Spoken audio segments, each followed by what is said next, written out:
Phil, thank you so much for joining me. Where are you at the moment? Tell the world where you are. Right now, I'm in my office, come sort of little studio here in New York City on Columbus Circle. So just Upper West Side.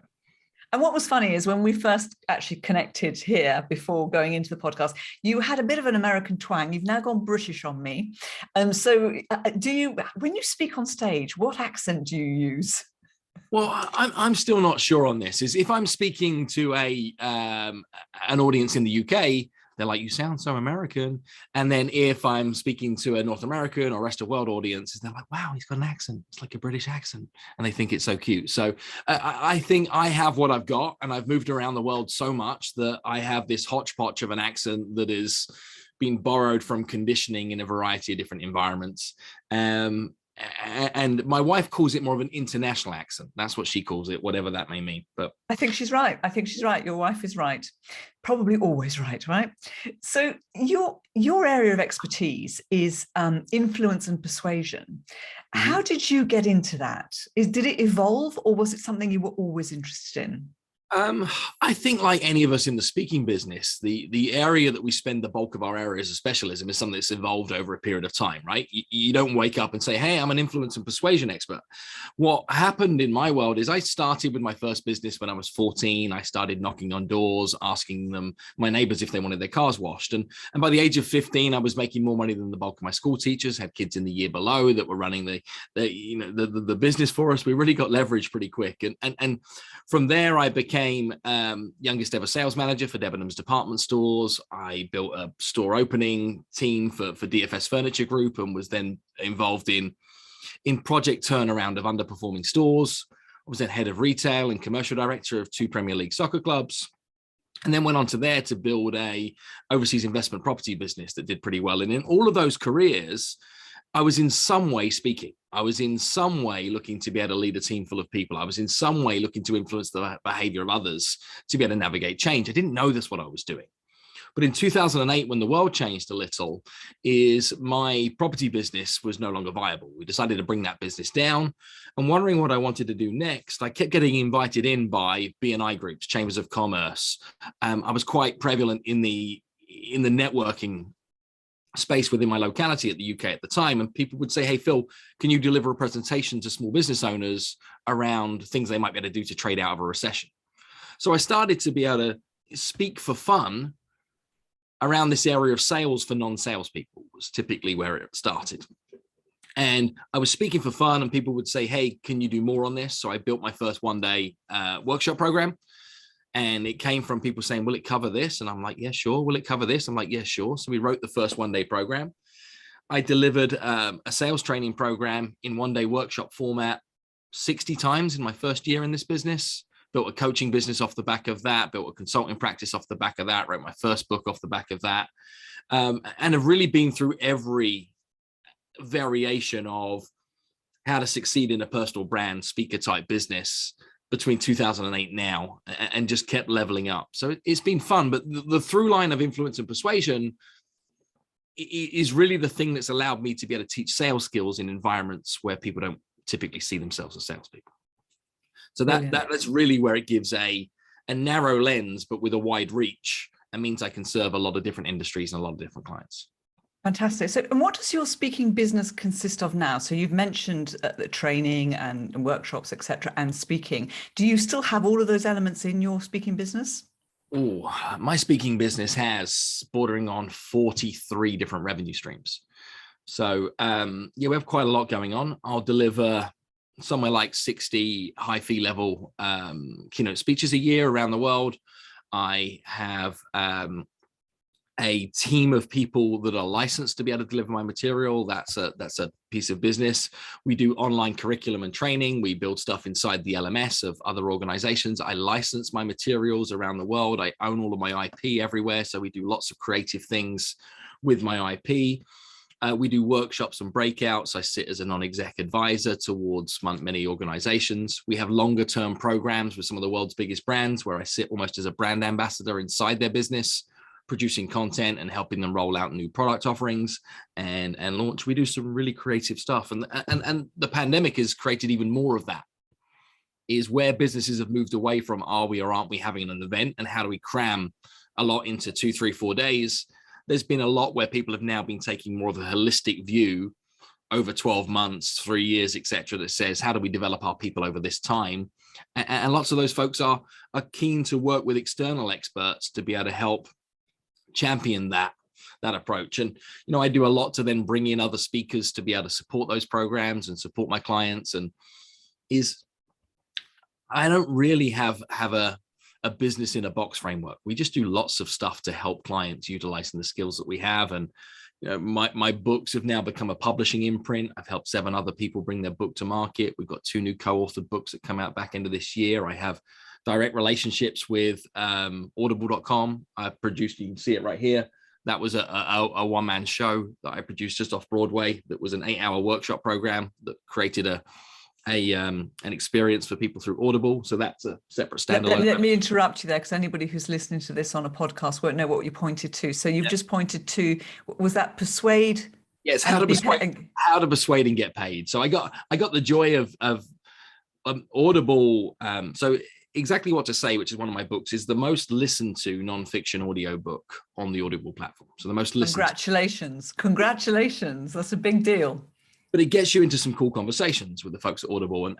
And what I had the joy of being able to do was, at the time, they acquired rights and access to a theater off Broadway in New York. And they were looking to create original content from a theater environment.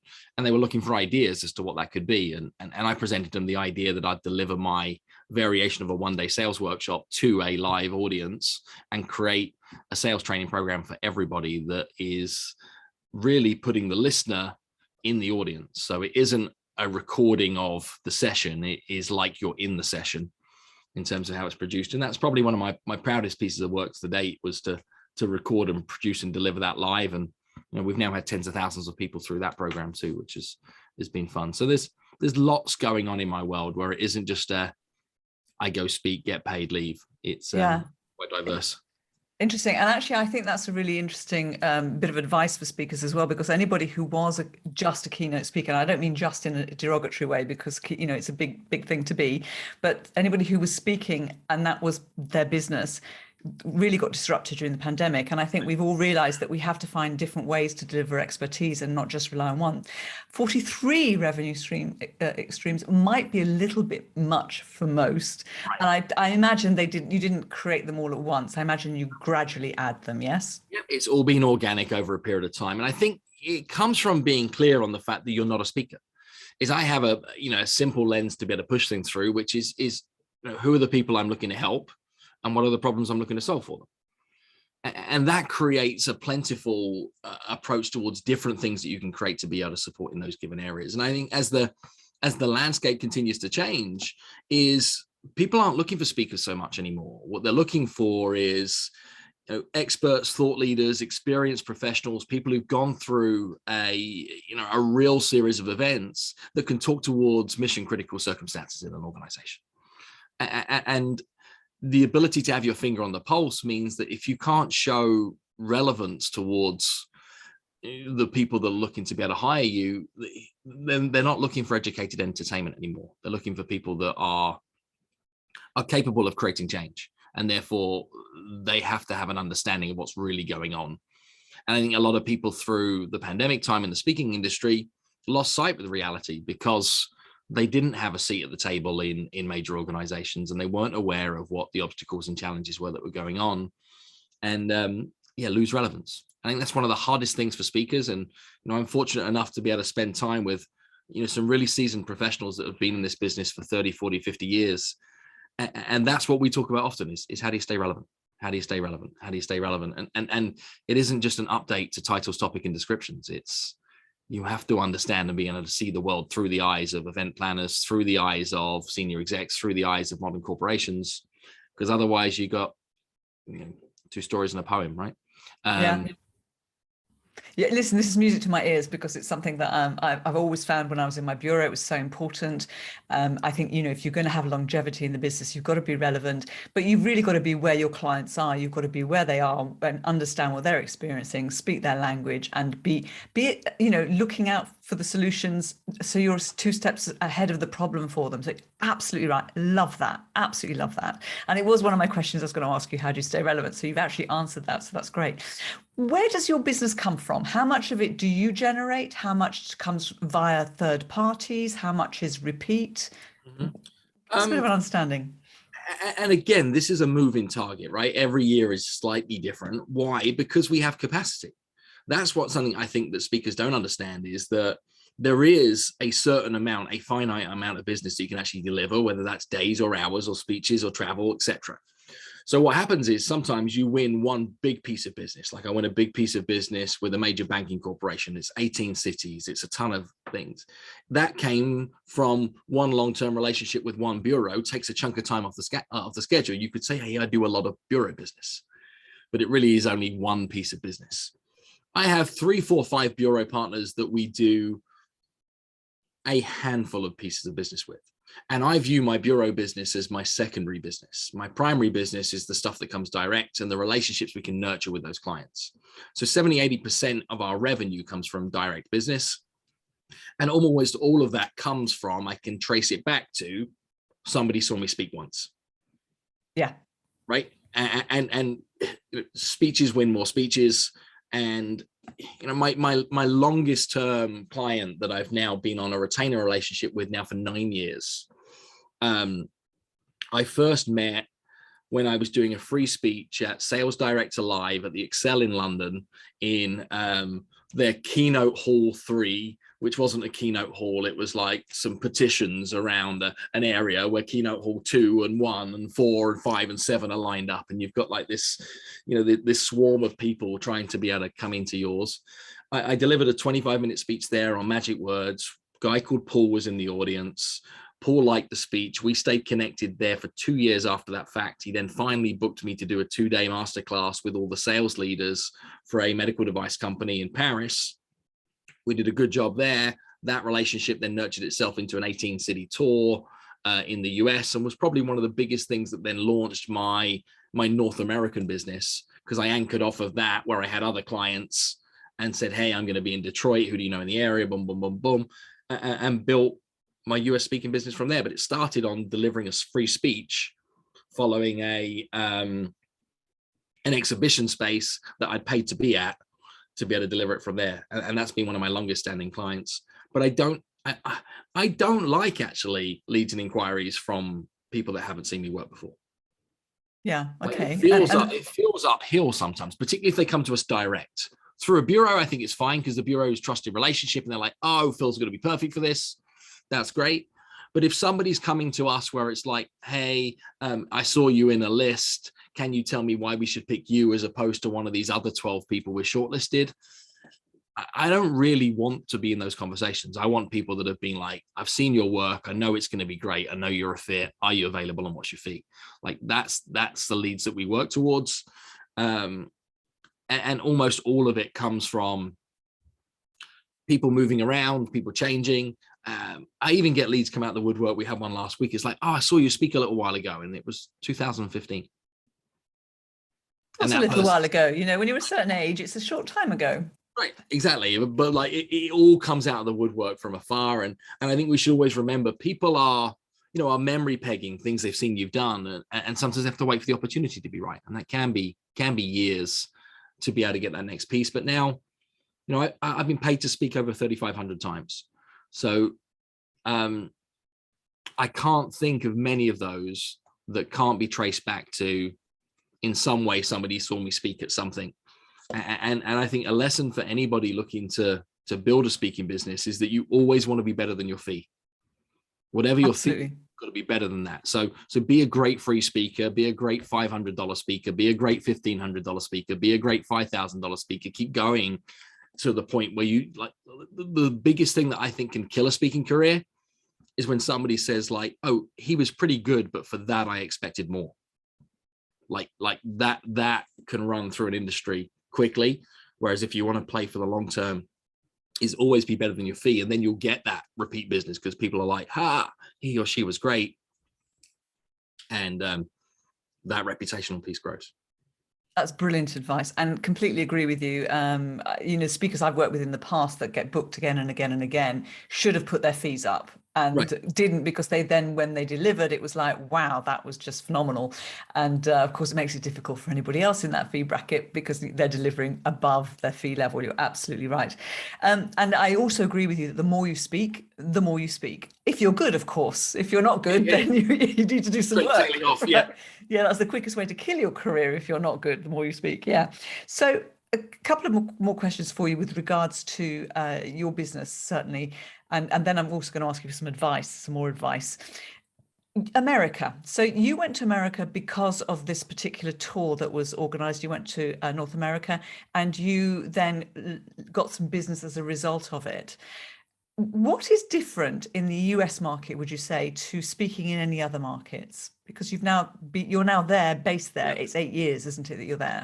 I mean, the US marketplace from a speaker's point of view is like no other speaker marketplace in the world. It is, if you're a professional soccer player, you want to play in the Premier League, or you want to play in La Liga, you want to play in one of the best leagues in the world. And I think from a professional speaker's point of view, there is no more challenging, no richer, no more demanding, no more volume-based market than what exists here in the US. But it means that we have better and worse of everything. But what it does mean is, it means, for example, like in Las Vegas, there could be 3,400 events happening a day that hire speakers. Right? So what does it mean? It means it's the wild, wild west. It means that there is, any given day, there is a Toastmaster speaker that is busy going around delivering a $1,000 motivational speak, and that's great. The market has such rich diversity within it at every given level. And then you've got your former presidents and Oprahs of this world that are commanding $250,000, $500,000, $750,000 a speech, and the market is busy everywhere between free and $500 and $750,000 a speech. Now that's the world I like to be able to play in. What else you've got, though, is you've got experienced buyers of these products and services. You've also got events that by their very nature are bigger. Like if a national sales conference exists in the United Kingdom, there might be 130 people meeting at the Warwick Hilton off the M42, and the event budget was £75,000 for the entire event for everybody in there, to include the room block, to include, the coffees and the meals and some hospitality. If that's a national sales meeting and it's happening with the same type of corporation as happening in the US, it's happening in Orlando, it's 750 people, it's a 3-day event, and it's got a $2.5 million budget. Right? It's a completely different event experience. And I think for us as speakers, we have to understand that our revenue return is a fraction of the event budget. It's a percentage of the uplift that we can help create within that organization. So if you want to make more money, fix bigger problems, play on bigger stages, get involved in bigger productions where the stakes are higher. And the US has a lot more of that. And I think the other big difference is not only they're experienced buyers, there is a speaking industry here as well that is richer. So the ability to actually be able to plug in and learn from people who've been doing this for a long time, the ability to be able to collaborate and feel like you have colleagues that are invested in building legitimate speaking businesses, etc. There's a chance to collaborate and grow with other like-minded people, more so in the US. And if I think about my time on the international circuit or building a speaking business in the UK, I didn't feel that camaraderie in the same way. I felt a lot more of a lone wolf. So I think that's a big difference. What else do I think is a big difference about the US market is people are used to paying for education here. So, and there's almost a prestige attached to it. It means that audiences actually receive information differently. So there are different types of audiences that you bump into. And I hate to stereotype, but if I look at, I get to deliver the exact same program in the exact same industry in the UK versus the US, and the willingness to learn, the desire to be able to say that I want to be able to grow my knowledge, I want to receive information, I want to enjoy this moment, is richer in the US versus typical environments in the UK. Whereas in the UK, quite often you've got an audience like, oh, here we go, right?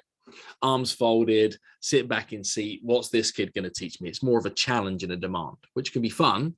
Whereas there's typically more open audiences.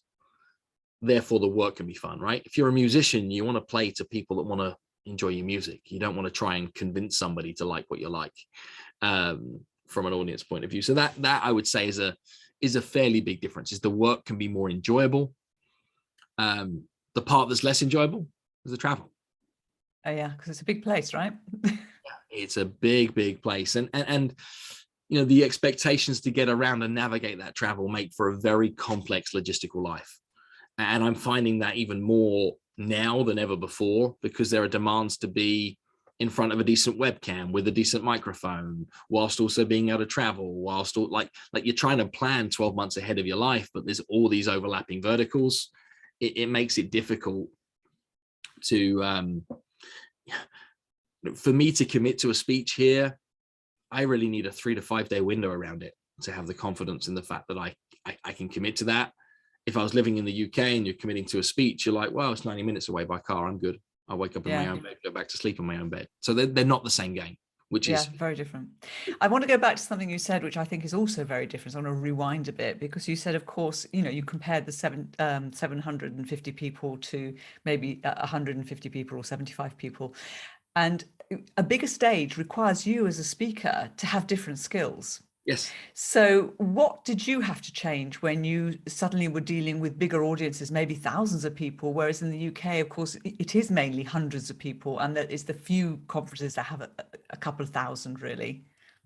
I think, like any professional in this industry, should do the work before the work. And a giant part of delivering a presentation is the research of who the audience is ahead of time, but also a research of where you sit on that agenda, a research around where the client's objectives are, a chunk of research around the environment of which you're working in.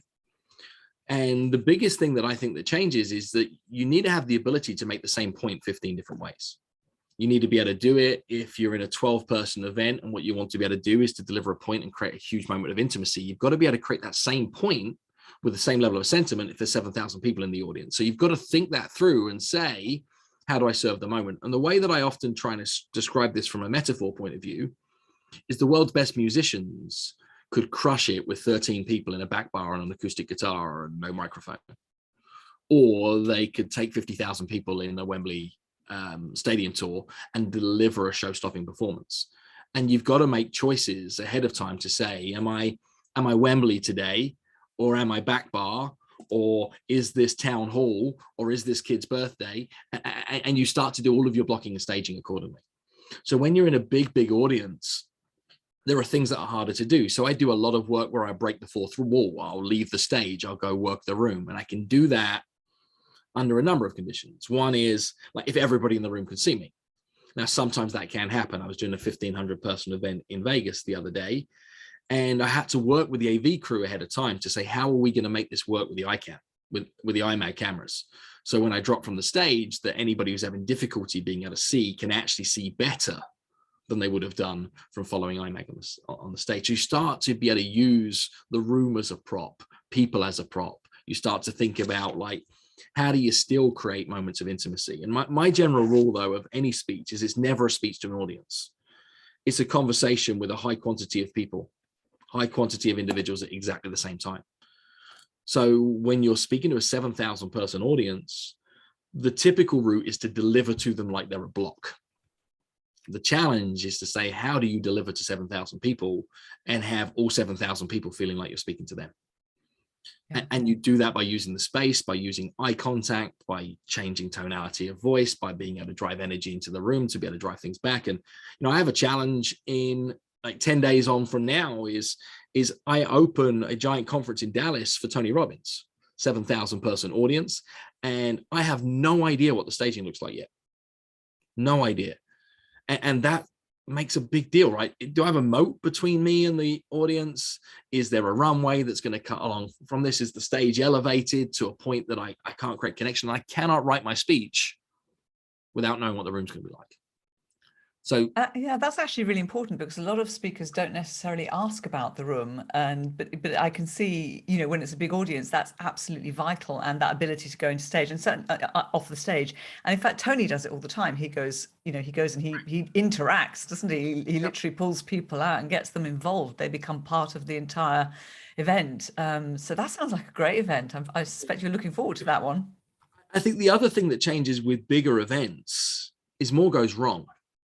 So, you know, you're delivering a 130 person event and it's the national sales conference and you're the closing keynote speaker and you've got an hour, you're probably going to get your hour and it's probably going to go fine. If you're delivering a 2,500 person event that had high levels of event production that sits around it, multiple industry speakers that are part of this, multiple internal speakers, expect your hour to be like, oh, we need you to cut to 50. We need you to cut to 45. And when you step out on stage, expect the clock to see 32. And the number of times I see that, and you've got to be ready for that, like it's water off a duck's back. Like, it's no big deal. I got this. And they're like, do you want to change slides? You're like, nope, no bother. And you got to land the plane and serve the moment, serve the event, and serve, you know, the objective of the experience. And I think too few speakers understand they're a tiny cog in a big machine. And if you make it about you and your speech, that's when you miss the brief. That's when you don't get booked again. That's when people are like, oh, all right, yeah, great stories, etc., but was a pain in the ass to work with. It's like your ability to be able to say, no issues, I can cut from 60 to 32 and it's no problem to anybody in the room, and you still land the plane where it needed to be and deliver the brief from the speech. That's the stuff that gets you booked and rebooked. And that's the stuff that bureaus love as well, because they're like, he helped solve our problem, he made our life easier, etc. And I think the stuff that gets you rebooked and rebooked and rebooked is not only that, but it's the research and how you behave ahead of time, what you do to deliver customization, the ability to stay around after the fact and answer questions if they want you to, the ability to get the heck out of there if they want you to, right? The ability to just have empathy for the role that you play within the overall event is all the stuff that goes into he or she was easy to work with. The rapport you build with the AV crew, essential if you want to have a long-term view in this. The respect that you show to everybody in the meeting planning space. These are the things that allow you to have a speaking career. Like, a good speech will get you a chance, but it's all this other stuff that will help you have a long-term career and keep growing your own sort of financial equity as a professional in the space. Totally agree. I totally endorse all of that. I'm going to come back to your fantastic book. This is exactly what to say, the magic words for influence and impact. I love this book and I recommend it for anybody who hasn't got it, and keep it by your desk. I got so much out of it. Tell me, how has this book fitted into your speaking business? How has it helped it? In more ways than we could possibly have time for in today's discussion. The book actually has been a through line of a giant part of my speaking business. If you remember, I said earlier on, the biggest contract that I've had sustained over a period of time came from a speech I delivered called Magic Words. Interestingly enough, that speech I delivered called Magic Words was actually then transcribed. It became a book following a mastermind that I did with a group of speakers back in the UK, where we were talking about publishing books, and they were saying how hard it is. I said, you could probably do it in 2 weeks. They said, well, put your money where your mouth is. I produced a book called Magic Words in 2 weeks that came from a transcription from that speech, plus a 2-page PDF from a training course I delivered previously. And we just sort of embellished a PDF, launched an ebook. That became Magic Words. That was a giveaway on the back of the room from speeches. It was lead capture to create new opportunities. It was a data capture when I was speaking for free to be able to help build lists. It was all of those kind of things. When it came to me going through my geographic move to the US on more of a permanent basis, I wanted to be able to have a reason for new relevance. So I thought I was going to write a new book. And instead of writing a new book, I rewrote a book that I already knew was a gangbuster. I rewrote Magic Words and created Exactly What to Say. So Exactly What to Say is in fact the rewrite. What I wanted though is I wanted a book that would do a few things. It's a genuine revenue stream, right? I make 6 figures a year in bulk books off the back of events from that book. Great. So There's money in that book, there's margin in that book. I wanted to write a book for everybody in the audience, not a book for the 3 people at the front of the room, which is something that flabbergasts me, where super smart people are like, I really struggled to sell this book at events. I'm like, the book is for the CEO, the CFO, and about nobody else. Why would they buy a book for everybody in the room when it's not relevant for everybody in the room? Like, your topic on stage might be relevant, but the book isn't a useful resource to the majority of the audience. And we see this a lot, where like the book doesn't meet the message. So I wanted a book that was actually, completely aligned with being the most natural giveaway to anybody that was booking me for speeches. And we get a 75-80% conversion rate on books for everybody in the room every time I booked a speech. I wanted a price point that made that convenient too. That's why it's paperback. It's why it's small. It's why it allows it to be able to deliver to that brief. I can get a client to spend $9.50 per head. I'd struggle to get them to spend $19, $20, $25 per head for the same thing. So form follows function on that. What else the book has done for me though is we've sold 1.3 million copies of this book. So we get inbound inquiries. You ask why 43 revenue streams. Some of those revenue streams have come from things like the book and people asking for things that we didn't have a solution for. Like, we get a lot of demand for smaller businesses wanting help. So I can present my keynote speaking fees for them, watch them fall off the chair, feel good about it from an ego moment point of view, but not really. And nothing comes from a very strong inbound lead. So what the books encouraged us to do is to do things like we were doing webinars and virtual pieces before virtual became prevalent through the pandemic. So we built programs for those smaller businesses, under 50 people, delivered at a time to suit me. I'll do 90 minutes of a custom presentation for their industry at a quarter of what I'd normally charge for a keynote. But it's still highly profitable for me because I pick the date, I pick the time, right? It's transactional up front. They're already a fan, they bought the book, they get a bargain versus what it would normally be. So we create new product offerings from the book as well. And I think when you have a book that's traveled that far and wide, it certainly helps in a bio-credential point of view. It also helps as a referral partner point of view. So anybody that is thinking like I get speeches because friends gift this book to people. So it's a lot. It's a lot. Yeah, it is. It's fabulous. Brilliant. Well done. Congratulations. So that's really got me thinking, that the point you made about the fact that many speakers who are super bright write the book for exactly the CEO, the CFO, or the board. It's so true, because I'm thinking back now and I think that makes sense to me. Yeah. Right. It's not like if you want, you got to shoot lower with your content if you want it to have a bigger, more universal appeal, if you want it to be for everybody. And that doesn't mean that it's less important or it's less relevant or it's less useful to that organization. And so many speakers deliver work that makes them look smart. Right. And there's a big difference in feedback. Like, here's difference if you listen to it in terms of nuance. And if I wrote a book called Exactly What to Say, you're probably aware that I have a nuance for word choices. Is quite often you'll hear feedback that says you were great as a speaker. That's not the feedback you want. What you want is that was great. Now, if you get that was great, they were in it, they went through a transformational experience, it was something they took ownership from.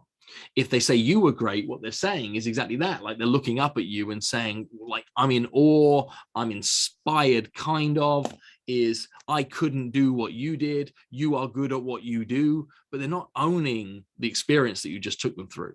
So there are different types of feedback. And I think, I'd be doing everything I can within my power to create moments from stage where the audience leaves saying that was great. They with an ultimate goal that they actually forget you because they choose to go do something different that they take full ownership for past the fact. And having books that can help support that. Lovely. That's brilliant. Listen, I've taken a lot of your time, so I'm going to finish on one final question, which probably will actually end up with a big answer, really, because I'm wondering, what advice would you give to any speaker that's listening to this, who's wanting to do more and have a stronger business? You've actually given us lots of advice throughout, but what would you say are the essentials? The biggest thing I'd say for any speaker that wants to speak more is to stop calling yourself a speaker. Perfect. Right. Speakers are, I have one over there in the corner of my room. It plays music for me. Like that's a speaker. Is you've got to get clear on the answer to those two questions. Who are the people that you're looking to help? And what are the problems you're looking to try and solve for them? And one of the ways that you can help those people solve those problems is by delivering a keynote speech. Another of the ways that you can help those people solve those problems is through the great content you write online. Another of the ways that you can help those people solve that problem is through your podcast or through, your training workshops or through your books or through your literature, etc. It doesn't matter what it is, but nobody's looking for a speaker. People are looking for somebody that can help them with a something. So get clear on who the somebodies are and get clear on the somethings that you then create. Now, all of a sudden, you can build a body of work of which part of it is speaking from stage. If you narrow your gaze so much saying, I want to be a speaker, I want to be a speaker, I want to be a speaker, you failed at the first hurdle because you made it about you. Perfect. We're going to leave those wise words for everybody to listen in on and to ponder. Phil, I cannot thank you enough. I hope you've enjoyed yourself. Time has flown. Absolutely. I love this profession, and I'm super grateful to the likes of yourself and many of the other experienced long-term professionals in the speaking industry that keep raising the consciousness of what it means to be a pro in this world. And I think, as the marketplace gets even more saturated through the likes of online platforms and fake fandoms, et cetera, it is anything done to be able to keep rising the integrity of this profession we all love is huge. So Maria, I'm grateful to you and your commitment, dedication to the industry over the years as well. So thank you. Thank you. So, and thank you everybody for listening to Speaking Business Podcast. I hope you enjoyed this episode. I certainly did. And if you did, please leave a rating on Apple Podcasts, tell your friends and share it. And of course, go out and buy the book, Exactly What to Say by Phil M. Jones. So until next time, I have been Maria Franzoni. Bye-bye for now.